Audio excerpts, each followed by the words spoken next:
दोस्तों, आज हम अफ्रीका के खूबसूरत मुल्क कीनिया की एक ऐसी तारीखी गलती के बारे में बात करेंगे जिसने वहां के पूरे माहौलियाती निज़ाम को हिलाकर रख दिया।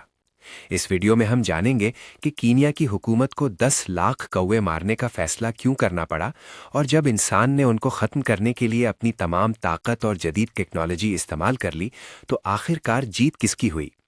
ये वो सवालात हैं जिनके जवाब इस पूरी वीडियो में छुपे हैं। हम देखेंगे कि किस तरह एक छोटा सा फैसला सदियों तक के लिए एक वबाल बन गया और कैसे इन परिंदों ने इंसानों के हर वार को नाकाम बना दिया।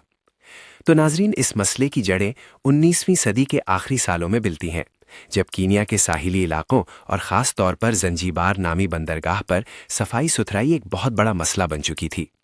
उस वक्त की इंतज़ामिया कचरे और गंदगी के ढेरों से परेशान थी और इन्हें ठिकाने लगाने का कोई मुस्तकिल हल नज़र नहीं आ रहा था। उस जमाने के लोगों ने एक ऐसा फैसला किया जो उन्हें उस वक्त बहुत ज्यादा अक्लमंदाना और फायदेमंद लगा। उन्होंने हिंदुस्तान और दीगर इलाकों से घरेलू कौवे या इंडियन हाउस क्रूज जानबूझकर वहां दरामद किए। उनका ख्याल था कि ये कौवे कुदरती सफाई करने वाले हैं। ये बंदरगाहों, बाजारों और साहिलों पर फैला हुआ कचरा खाएंगे और माहौल खुद ब खुद साफ हो जाएगा। शुरू शुरू में ये मंसूबा बिल्कुल वैसा ही चला जैसा सोचा गया था। कौवे हर तरह का फजला और गंदगी खा जाते थे, जिससे शहरों में सफाई नजर आने लगी और इंसानी आबादी ने सुकून का सांस लिया। बज़ाहिर ये एक बेहतरीन हल था जिस पर कोई खर्चा भी नहीं था और काम भी हो रहा था। मगर उस वक्त ये फैसला करते हुए किसी के वहमो गुमान में भी नहीं था कि वो जिस परिंदे को अपने घर में जगह दे रहे हैं वो कितना ज़हीन और चालाक है। दोस्तों, कौवे सिर्फ कचरा खाने वाली मशीन नहीं है, बल्कि ये कुदरत के होशियार तरीन परिंदों में से एक हैं। ये ना सिर्फ तेजी से सीखते हैं बल्कि इंसानों के रवैयों को भी पहचानते हैं। उस वक्त किसी ने ये नहीं सोचा कि इनकी अफजाइश नस्ल की रफ्तार कितनी तेज हो सकती है, और अगर इनको खाने की फरावानी मिल जाए तो ये किस तेजी से अपनी तादाद बढ़ा सकते हैं।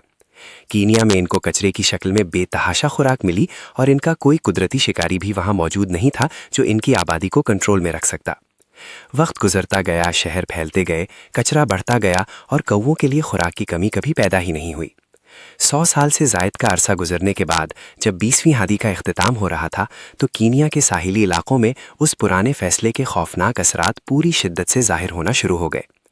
नाजरीन, कीनिया के मशहूर सयाहती शहर गतामो और मालिंदी में किए गए एक सादा से सर्वे ने वहां के माहिरीन और हुकूमत की नींदें उड़ा दी। जब एक महदूद इलाके में गिनती की गई तो वहां 12,000 से जायद कौवे रिकॉर्ड किए गए। मालिंदी में सूरत हाल इससे भी ज्यादा तशवीशनाक थी, जहां बाज़ महीनों में इनकी तादाद 31,000 तक जा पहुंची। ये तादाद सुनने में शायद आपको आम लगे, लेकिन जब ये एक ही जगह पर जमा हो जाए तो जिंदगी अजीरन हो जाती है। वहां के